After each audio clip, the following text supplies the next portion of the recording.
What were like the top 3 reasons that Russia's military seemed to underperform everybody's expectations? What do you think went wrong? It feels like Russia could defeat Ukraine in an all-out war, but there's an interesting dynamic where I don't see Ukraine winning. First time I knew that I was gonna die, the first freaking time, I was so scared. And I had to actually, I had to load a machine gun. And it was a task I had done thousands of times.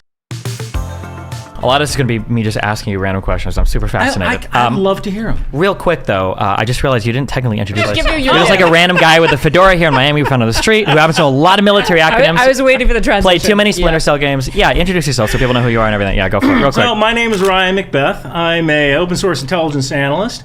I spent 20 years in the military, mostly as a heavy weapons and anti-tank infantryman. And then while serving, I got a degree in computer science, a master's in engineering, and I went to work doing what's called C4ISR software. C4ISR stands for Command Control Computers. Command Control Computers. Oh my goodness, how can I? Communications. Command Control Communications Computers, Intelligence, Surveillance, Reconnaissance.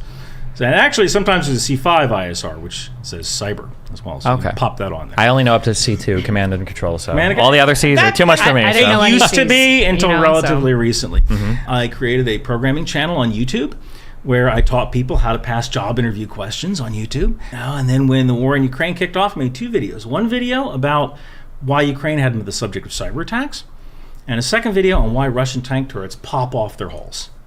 And I went from 5,000 viewers to almost 100,000. I was like, oh, okay, this is what you want. Okay, wait. Why do they pop off their holes? So the crew can get out if they get hit, or what? Absolutely not. It's horrible what happens. Really. My bad. Okay. So if you take a look at this can of liquid death, right? So this is the turret on your tank, right? Okay. Now on a Russian tank, anything T-62, I know these names. very good. Haha. You know, T-62, T-64, T-72, T-80, T-90. Abram is the American one, right? Correct, Okay. correct. You have a turret, and beneath that turret is a magazine. Imagine that's this can. All of the shells for that tank are loaded around this magazine in a carousel. Because it's machine loaded, right? It's machine loaded, absolutely correct. It is a machine loaded gun. Now, the reason why is that number one, you can have 3 crewmen instead of 4. American tanks use a 19-year-old with a strong arm. Bring it down to 3 crewmen allows you to have theoretically more tanks. Absolutely. And you can make the tank lower to the ground because you don't have to make it as tall to make up for the guy who's standing and loading the shells. And what did Russia intend to fight in? Russia intended to fight in a nuclear, biological, and chemical environment. When World War III occurred, they were going to be using nuclear weapons, and we were going to be using nuclear weapons. Now, you're fighting in a nuclear environment. What happens when you open that gun breech? Radiation gets on? Shine. You get the shine. Radiation. Okay. Right? So now, what if you just eliminate that human loader? Just have the machine do it. You don't have to worry about the machine getting radiation. But if all the shells are in a circle up here and it gets hit, you get a very big explosion, You get a very big explosion, but here's the deal. The T-72, most produced, I would say, battle tank. I don't say premier. The T-72 is about 2/3, maybe half the size of the Abrams, the American tank. Well, back in the 1970s, back in the 1980s, you were worried about incoming gunfire from an American tank. So what do? You make yourself smaller. Now, and it made sense. That's a trade-off. It's not a design flaw. People said, oh, the T-72, it has a fatal flaw. It's a smaller hitbox. It's a smaller hitbox. But now, what do we have that we didn't have back in the 70s? We have the Javelin anti-tank missile. And that thing has a computerized brain. And it doesn't care. It doesn't care how small you are. So the main benefit is mute. You put the put the track gates on that tank. Safety, trigger. Whew, it dives right down on top of it. How? Does it do do you paint it with a laser and then it follows a laser? Do you target it before? Does it look for a picture? How intelligent is the... That's an excellent question. For something, some missiles use lasers where you'll shoot a laser and say, hey, follow this laser beam. What disadvantage does that give you? Straight lines. Well, if you can't straight line and if you lose the laser, you... Lose What is there on a battle? What is there a lot of on a battlefield? obstacles, Debris and and fog, dust and smoke and... Yeah. Absolutely. Now, Russia uses a system called the Coronet, which is similar to American anti-tank missiles, but it is laser guided in kind of a weird way. The launcher projects a grid, and the missile kind of looks back at the grid to figure out where it is. Okay. Like the spark. Yeah, as the guy's guiding it. Right. Now we also have a weapon called a TOW, which is a weapon that I've used. Tube launched, optically tracked, wire guided, TOW. Okay. So this sends there's a flare on the back of the TOW in infrared, and it is sending its location back to the ITAS. Again, another acronym, which is think of it like a pair of binoculars that can see thermal signatures, right? Okay. So it's sending that information back, and it's figuring out where it is in space from that little flare.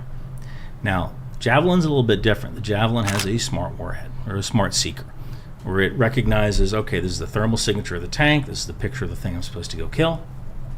And now, so the computer's in the missile and itself. it's in the missile.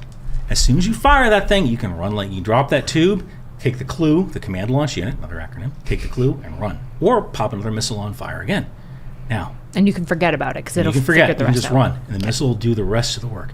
Now, every time you see someone fire a Javelin, I want you to think of that scene in Ferris Bueller's Day Off. The Ferrari crashed through the window and landed, Cameron's father's Ferrari crashed through the window and wrecked itself at the bottom of the house. Because a Javelin costs about $100,000 a pop. Okay. So every time you think of it, every time you see a Javelin, You're thinking think of a Ferrari just wrecking. What were like the top 3 reasons that Russia's military seemed to underperform everybody's expectations? What do you think went wrong? Training. Okay. Those are the top 3 reasons. Russia has always been able to kind of bully its way into a situation, almost like a drunken boxer, right? Mm-hmm. They're going to roll in. Look, I am not a prize fighter, right? But if I had to fight Mike Tyson, he's going to knock my head off, right? I might be able to outrun him. I might be able to bob and weave a little bit. This guy's going to floor me, right? Mm-hmm. So Russia might be like this drunken boxer. It's just rolling in, and it's going to smash a bunch of stuff, and eventually they're going to smash right through. But one of their big issues is that training is expensive. It's expensive. Right. And Russia used to have a mostly conscript army that's led by professional officers. And now they have kind of this hybrid army. They have some conscripts, and they have a lot of kontraktniki, which are contractors. Like, there are people who sign a contract. Now, so that one of the issues is that they don't do enough actual training in tasks that they need to succeed on the battlefield. Is that because of like the contractor nature relationship of most of their hires? It's expensive. Okay. Well, you got to pay for fuel, you got to pay for ammunition. Actually, I want to ask a question, particularly in that. So, some of the flexibility you're granted with things like the Wagner Group is you can do things without having your fingers on them. Yeah. Do you think that it significantly hampered Russia's ability to conduct war when it feels like, and this is, I think this is the case, but maybe it's not, you can tell me, it feels like the people with the most experience doing Russian military operations weren't actually the Russia proper military. It was like people like the Wagner Group that operated foreignly so much. Do you think that hurt their ability to conduct that war, that their most experienced people were there? Or do you think my perception is wrong on that? Or No, because that's an excellent question. And Wagner, so kind of the difference, Wagner had some vehicles, but what Wagner had that the Russian military didn't have was a clear, I would say, non-commissioned officer leadership structure, even though it was a corporate structure. So one of the advantages that the West has with a lot of military engagements is guys like me. I'm a former platoon sergeant and a former first sergeant as well. So I often call myself, I am the Burger King drive-through manager. So if you think of an Army platoon as a Burger King, right?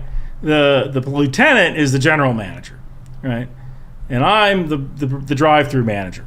And if the lieutenant has to go home, if the Burger King manager has to go home because his kid is sick, I can close the store. Mm-hmm. I know how to do that, right?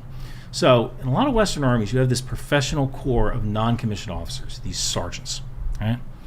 And these sergeants have a lot of experience. In order to get where I got as a sergeant first class and later as a first sergeant, I had to go to multiple schools, which cost money and are weeks long, months long in some cases. Right? One of the schools was telling him about last night. It was called your producer. They actually called it Mancock. maneuver advanced non-commissioned officers course. Ain't no way. Wow, you guys are so Christian, you don't even know how bad that sounds. But yeah, it was maneuver ANOC. So this was an advanced, they call it something else now. But I had to go to this school, and this school is months long, and you're doing graduate level work, writing papers and stuff like that. Well, Russia doesn't really have a system like that to advance their non-commissioned officers. And the whole idea is that Russia was centered around a mechanized centric system. All right? Almost everything Russia does is mechanized. They're always near their armored fighting vehicles, either the BMPs, BTRs, whatever. And the advantage of that is, like, look, if you're never going more than 300 meters away from your vehicle, you really don't need those mid-level Burger King managers, those NCOs, to lead the maneuver element, right? You're not going that far away. But if you're doing light infantry, you kind of need that. So what did Wagner do? Wagner did a lot of light infantry stuff. Did a lot of assaults, light infantry. And they had people who had experience just by being mercenaries who could act as those NCOs. I think that's one of the reasons that Wagner was so successful, is they had people who had served as mercenaries who had experience and were allowed to lead small groups of people. Whereas in the Russian military, when your lieutenant gets killed, what do we do now? I don't know. Yeah. I guess we surrender. I mean, we go back. I don't know. Who's supposed to tell us to do what? One of the, we spoke about this a little bit last night, but looking at playing a lot of DayZ, the video game, Arma 2 people play as well, and then playing a lot of Eve. It's funny when you look at the military stuff how much of a crossover there is between how you conduct like warfare in these games versus the real world, where things like communication structures and everything are vitally important. And if these things have a breakdown, or if you can't coordinate, it doesn't matter how many people you have, it doesn't matter how effective the weapons are, you're like fighting in the dark. And it's funny sometimes to see the difference in or the similarities, I guess, in military operations versus how some of these games work. Absolutely. If every snake needs a head, right? Like you need that brain to say, hey, this is what we're going to be doing. So you think that so Wagner did a lot of that light infantry movement, a lot of smaller scale stuff. They had some tanks and armored personnel carriers, but yeah. Okay, so then training. Dig one level deeper. Do you think Russia didn't train its troops because of arrogance, because of, some people will point to communist corruption where they thought they were better than they were? Some people point to lack of money to replace the tires on their Jeeps or the treads of their tanks. Money. You think it's money? It's money, and there might be some corruption there. Like, hey, we gave you, look, the Russian army doesn't even have socks. All right? They use this thing called portyanki, which are these, think of them as handkerchiefs. You take this handkerchief and you put it down by your foot, and you fold one side over the other side, and then you lift the toe up, and you wrap the rest around your ankle. And actually, learning how to tie portyanki was like a rite of passage in Russia. You know, that that's what they use? still use this stuff now.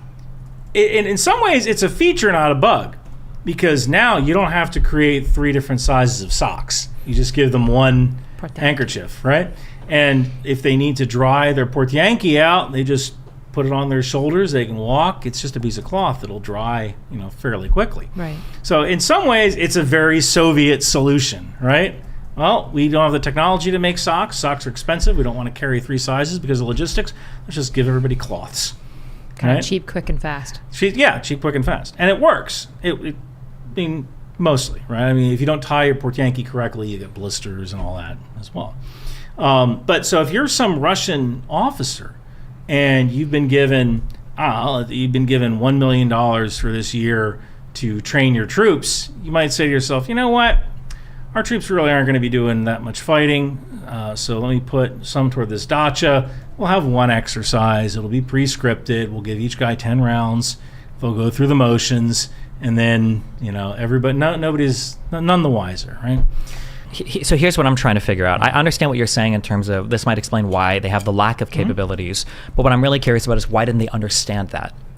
So for instance, if you might know, well, we don't train enough, we don't have the money for this, why would you act in a way that seems to betray that you didn't realize it? Like because the rolling tanks on the first day. Okay, gotcha. It worked in South Ossetia. In Georgia. It was like an arrogance. Like they thought it would be enough, sufficient. It always worked before.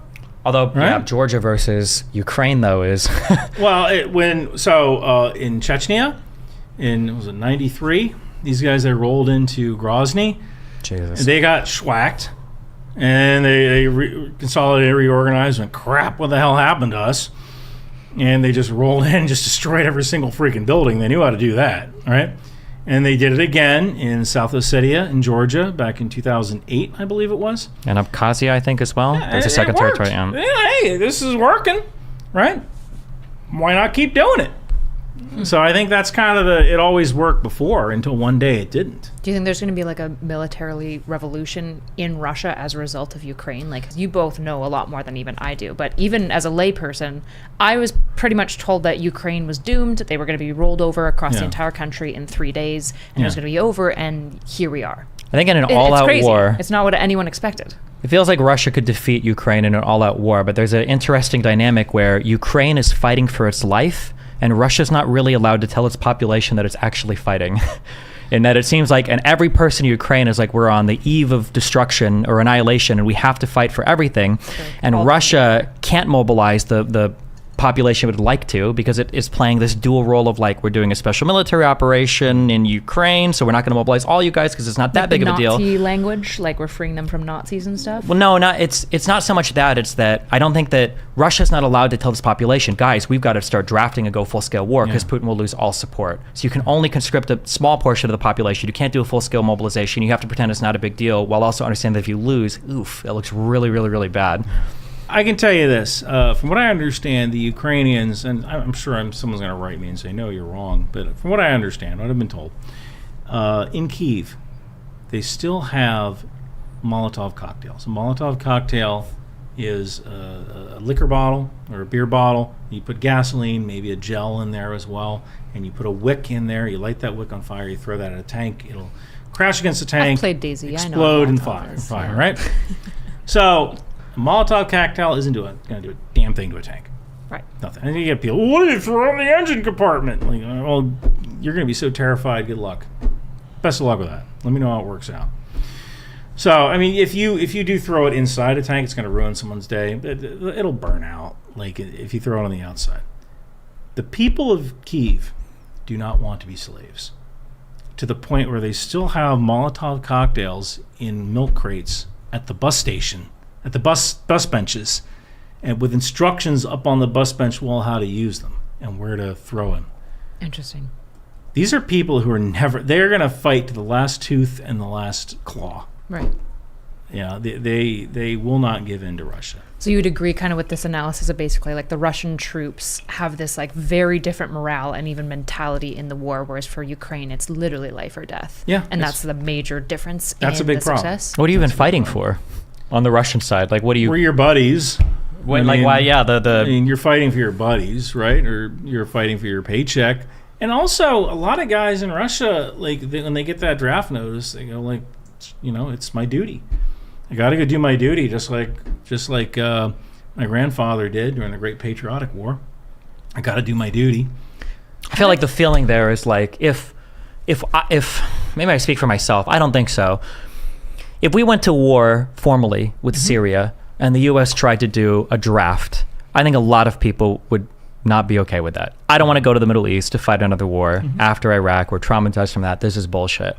I think that if Russia or China somehow made it across the Pacific, was landing on the shores of California and Washington, I think 80% of the population would have a rifle and they'd be ready to go and fight. I think that the motivation to protect your country against a foreign invader versus doing whatever the hell you think is happening as a Russian in another country, I think the motivations to fight, it's not so much, a little bit it impacts the individual soldier, I imagine, but it's not so much that, so much as politically, what can your population endure? Because it seems like, I remember that there were hilarious articles coming out, RT-approved articles, where it's like Zelensky losing support for the war, and his support drops from like 89% to like 87.5%. Ukrainians still really want to fight, whereas Russia has to live in this double world where they have to be so careful, because if it looks like he genuinely needs to mobilize more of the population to go and fight, there's going to be like large-scale revolt. People just aren't going to be hyped to go and fight a war in Ukraine that's now dragged on for almost 2 years. So I think it's the political implications even more so than just the individual soldier motivations to fight, although I'm sure that impacts it a little bit too. There's 2 parts on this that I want to talk about. I'm so interested in. One has to do with war crimes and cameras. But before we do this, on the macro level, people talk a lot about Ukraine and whether or not they can ever win, and the shift to positional versus maneuverable warfare, and that it's grinded to a halt. Do you think that, two questions. One is, do you think that Ukraine has been allowed to fight as much as they'd want to? Have they been enabled by the West? And two, if they were enabled more by the West, do you think they would make more progress on the battlefield? They have not. They have fought like wolves with what they've had. The West slow-walked a lot of equipment to them at the beginning, and that was to their detriment. I could say, like, hey, if we had given them this amount of equipment, this amount of whatever, things would be different. But while we're dreaming, I want a pony. I can't go back, and I can't change that stuff, right? We have the army, like Donald Rumsfeld said, we go to war with the army we have, not the army we want, or we wish we had, right? That was kind of number one. Number two, could they take back their land? I think they could. I don't see Ukraine winning in the sense of there is a ceremony on a battleship, in Moscow, right? I don't see that happening. What I see is, I think it's certainly possible that if Ukraine can destroy the Kerch Strait Bridge, it makes Russia's position in Crimea untenable. That bridge is the thing connecting the east part of Crimea to the land and to Russia proper. Yeah. So it's a bridge. And they could retake Crimea in your mind if they could get that bridge. If they can take that bridge down, then it's going to be a lot harder for Russia to move supplies. One of the things Ukraine is amazing at is what's called shaping operations, right? So you're trying to shape the battlefield, and they're really good at that. If they can take out, I think this year will be the year they do it. They take out the bridge. What does that look like? Sorry, I'm sorry to be so pedantic. But when you say like shaping operations, it sounds really interesting. Like I think of like a couple of like the stories of like Ukrainians, like the one Ukrainian man like risking his life to blow out that important bridge, pretty early on, like almost 2 years ago now. When you're talking about shaping operations, what does that actually mean? Like what is what is Ukraine doing that's unique that makes them, as you say, kind of shape the battlefield in the way that they want it? So a shaping operation sets up the victory conditions for the future. So blowing up bridges, stuff like Blowing up bridges, stuff like that. And instead of worrying about stuff on the tactical level, they've also had other teams blow up Russian oil refineries or try to destroy ships. And each one of these things is a pinprick that makes it harder for Russia to supply and to fight. Okay. So what I see is that I think Ukraine could cut off Crimea, and at that point, now we enter negotiations. Does Ukraine take back the Donbass and Crimea? I don't think so. Do you think it's more likely that they could take back Crimea versus the Donbass? Maybe. Because I feel like Russia would be more incentivized because of Sevastopol and everything to protect Crimea and their entry to the Black Sea versus... I mean, they can want it all they want. When they have the lift to supply troops there via the ocean, that's another story, right? But I think if you can cut off Crimea and you can draw a wedge between the Donbass and Crimea, then what you have is an end to operations, and Ukraine is now negotiating from a position of strength instead of weakness. Do I see them capturing, killing every single Russian in the Donbass, Zaporizhia, and Crimea? No. But I think they could force Russia's hand, go to the negotiating table from a position of strength.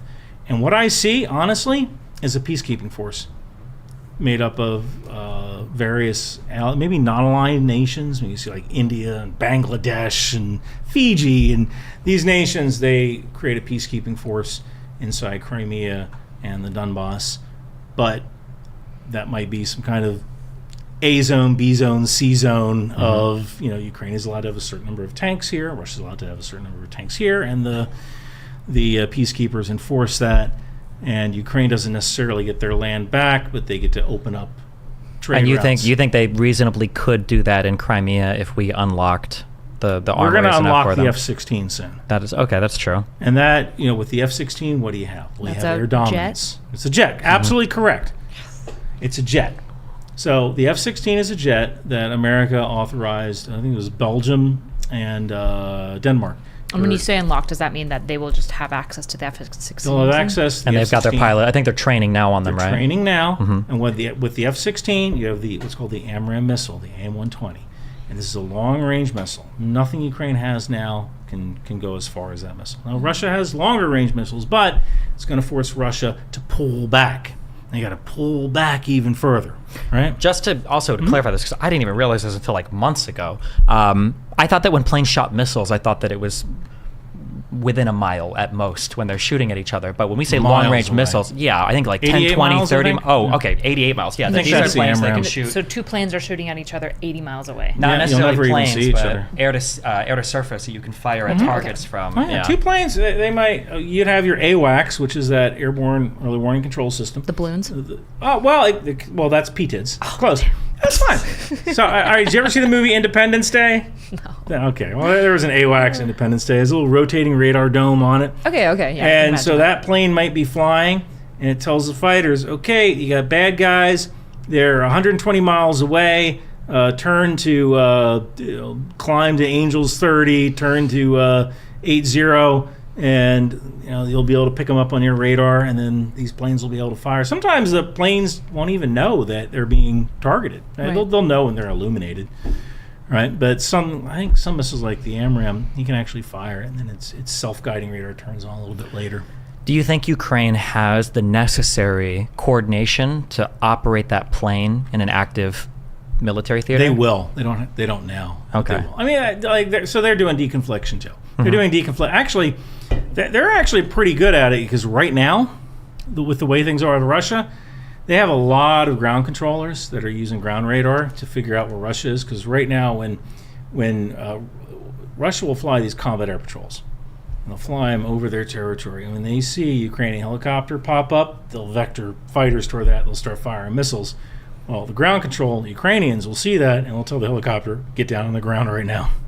And they'll get down. That's why they can't do medevac, right? I mean, Russia will just shoot them down, Right. right? So, I think they can. So with that F-16, you can establish your dominance. After you establish your dominance, the next thing you have are anti-radiation missiles. So these are missiles that go after the radar of the surface-to-air missile radar sets That are shooting down like planes and that are stuff. shooting down planes.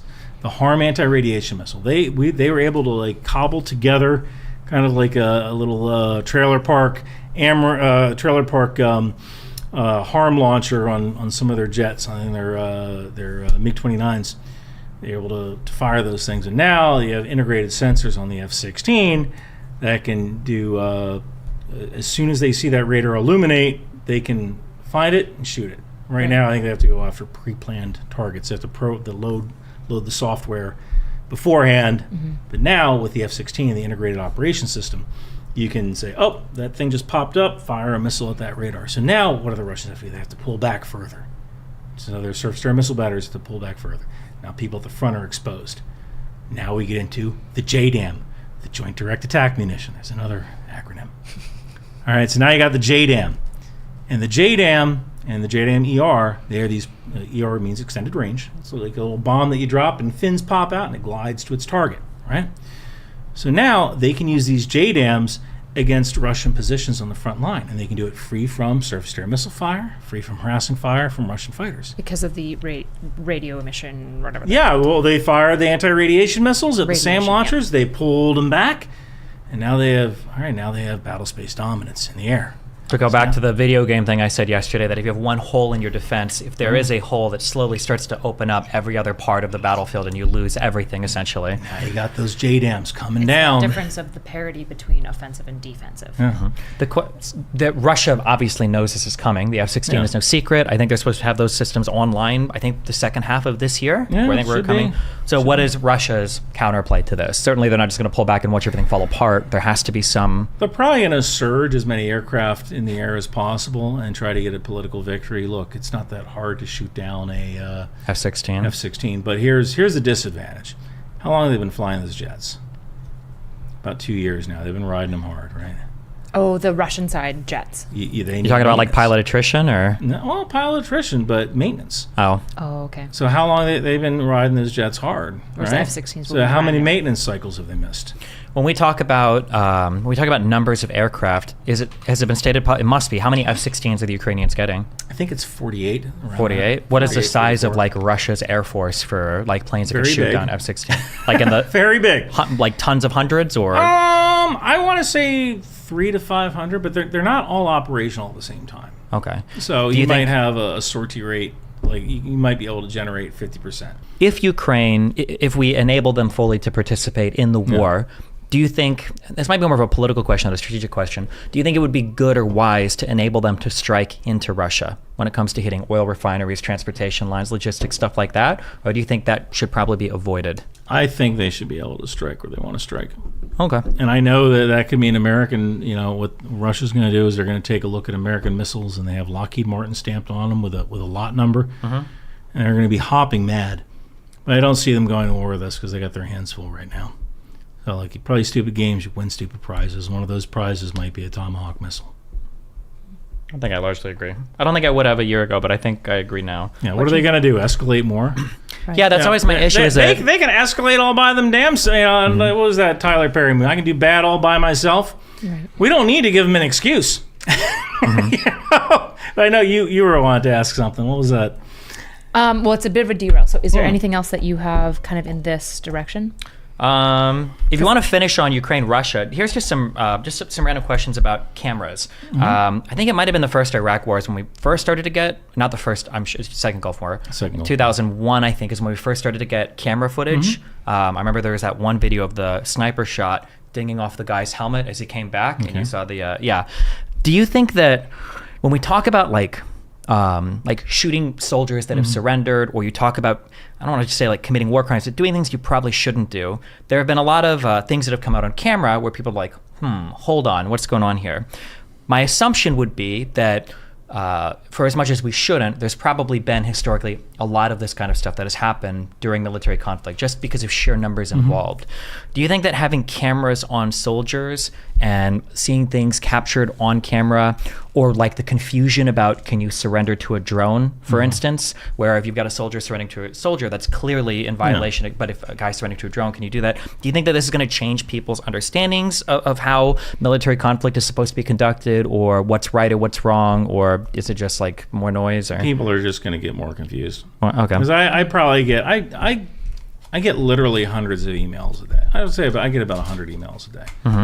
And people send me probably about 20 emails a day with questions. And like I can't answer it. And I get that a lot too. How come you haven't covered this? You're a Zionist shill. Like I got 24 hours in a day, and I'm already working 13 to 16 of them. I'll get to it. Maybe. There's a reason why I haven't covered this.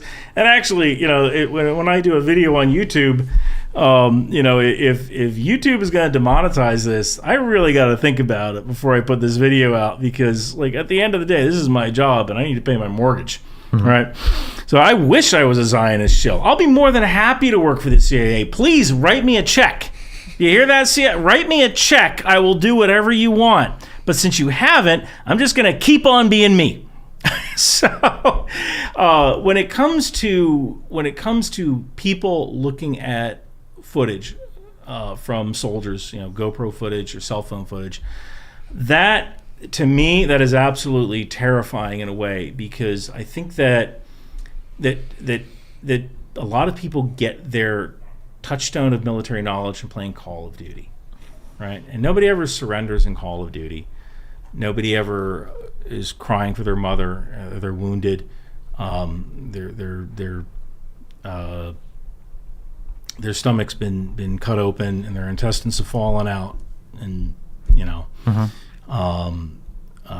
there's things that like you don't that you don't really see in Call of Duty that you do in real life.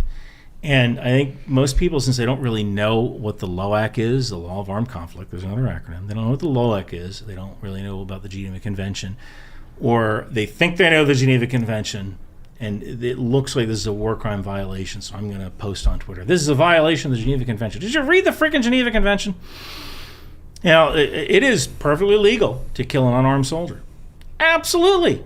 There's only two types of soldiers that you're not allowed to shoot. Chaplains, medical personnel. Medical personnel should be clearly marked as well. All right? Two types of soldiers. If they're not armed, look, if you shoot a missile at a tactical operations center, a command post, how many people in there are armed? They're armed with a ham sandwich and a cup of coffee, right? That's what they're doing in their command center. So it's probably illegal to kill them. So a lot of people, they just don't know what they're looking at.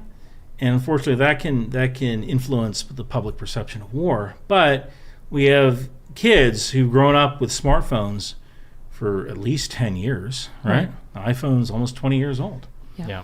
Now it's a second limb, right? One of the things we need to figure out is actually in the Geneva Convention, it says that you're not allowed to put soldiers on display, like public display. Like, it can't be a public curiosity, all right, once you capture a prisoner. Well, is taking a cell phone video of them a public curiosity? I don't know. I don't have an answer for that. What if you post on TikTok? Well, so one of the things I've seen Israelis do is they had these captured prisoners who were like half naked and their hoods over their head, and they're making them say, stuff about like, oh, I can't wait to be a gardener for the Israeli. Dude, don't freaking do that. Number one, it's humiliating. Number two, it's against the Geneva Convention. Number three, one day you're gonna have to go home and look at yourself in the mirror. And people wonder why I'm still single at 50. Right? So don't do stuff that you're going to regret years from now. It's going to make you turn toward this more than your friends and your family. And you've got the uniform on. You are a representative of your country. And when you do bad stuff like that, people don't see an IDF soldier or a Russian soldier or Ukrainian soldier is doing something bad. It reflects on the entirety of the military that you're a part of. Yeah.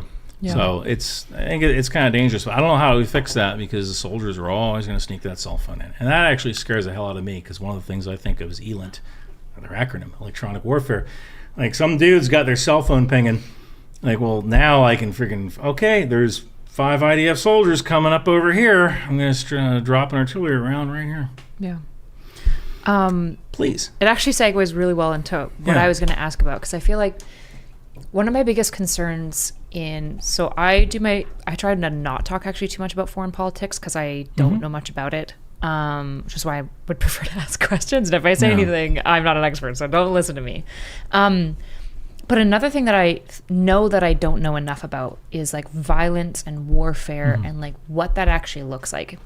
I've made up this word to call it, because I don't know if there's a theory. So if somebody in chat knows a theory of this, let me know. But I call it the theory of violence, which is basically our own understanding. It's like a mental schema that we have of what violence is, when it's justified to do it, what it looks like, how it feels to do it, and like when it should and should not be done. And this applies to both ourselves and others. And I feel like most people, including myself, have an exceedingly immature theory of violence, right? Like, most citizens would probably say violence bad, people who do violence bad, except maybe self-defense. And that would be like the nuanced level of understanding of violence. And then I see people trying to commentate on violence at a micro scale, like watching teens having fights or clocking each other and stuff, and watching the response there. I'm like, I don't actually understand. I've never been in a fist fight. I've never been trained in martial arts. I have no idea. And then we move this to even like a large scale understanding. It feels like we have this, like, especially citizens in North America that are so sheltered from violence. Like, most people think violence will never occur to them, when it could happen to anyone at any time. How much do you think that, like, citizens don't understand about what it means to be in, like, war, what it means to be, like, a soldier, but also beyond that, how does that influence the way that specifically this kind of like this social media representation and the conversations that we have about it, and the basically like the PR of military tactics and whatnot? Boy, that's a pretty, you're going to find out pretty quickly that I'm not a very deep thinker. I like whiskey. I like cigars. That is a pretty big. What's funny is that people like you. I grew up a poor kid, and I never thought I was going to amount to anything. And I no matter how many degrees I get, you just kind of took me back to that kid who was supposed to be a carpenter. Because I guess my brain doesn't work on that level. So I think one of the questions you asked was that since most people, they don't understand violence, how can they relate to what soldiers are going through? Or maybe narrow it down. What do we not know? Like, what are citizens missing when they're watching soldiers talk about these things? And I agree, there are soldiers that do things that absolutely they're going to regret. What's the scariest thing that's ever happened to you? I'm probably not the best scale to use because I've had a pretty wild life.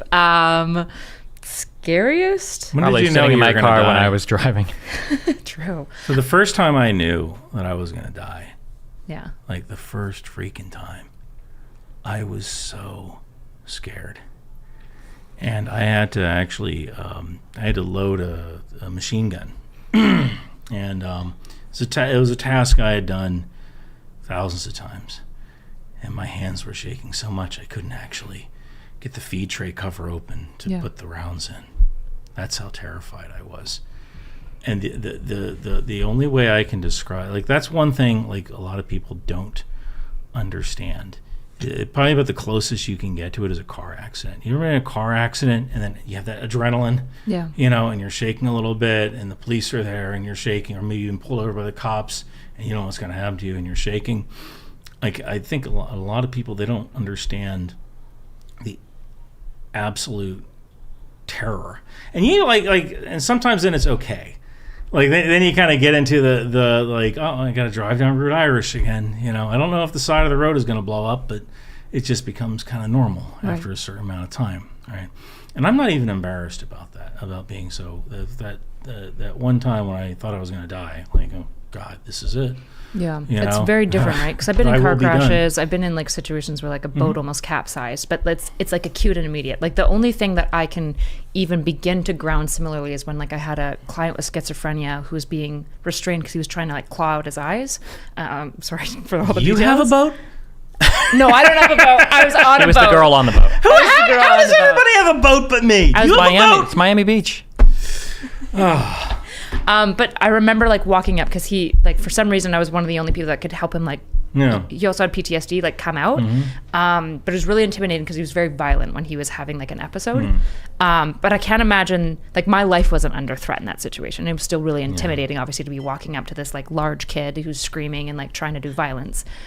I've never been in a situation where like it's not just an acute like, oops, an accident happened, and then afterwards you look back and you're like, oh my gosh, I literally could have died in that situation. You're like walking into a situation saying, oh my gosh, I could almost die, which I feel like people don't understand. That kind of sucks. Yeah. Like knowing, oh crap, this guy's going into a rage, and I gotta go in there until security arrives or whatever. I gotta put him down. And you're what, 7, 5'7", 110 pounds wet, right? Not quite, a little heavier, but yeah. I can imagine that's pretty terrifying. Right. I think this crazy thing is how dramatic the descriptions sound the first time somebody experiences that, and then how very like coldly it becomes normalized when they experience it. I've got a lot of friends in Ukraine and then a few in Israel that talk to me about like the first time, especially people in Ukraine, where you're getting missiles that are hitting houses on your block and you're seeing things blow up, and it's the scariest thing. And then you've got, I'm sure you've seen the Ukrainian Anna girl comes in a stream sometimes and talks, and it's just like another day, it's 3 a.m. I'm in my hallway and there's like explosions in my city, and that's just an unbelievable. It's hard being in America to imagine that like that happens and then the next day you go to work.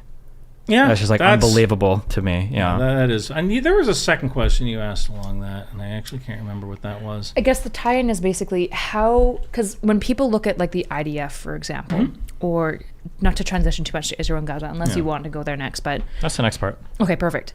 When people look at like Israel and Gaza, Hamas wants to control Gaza and the West Bank. 10 days after October 7th is where Israel lost the information war.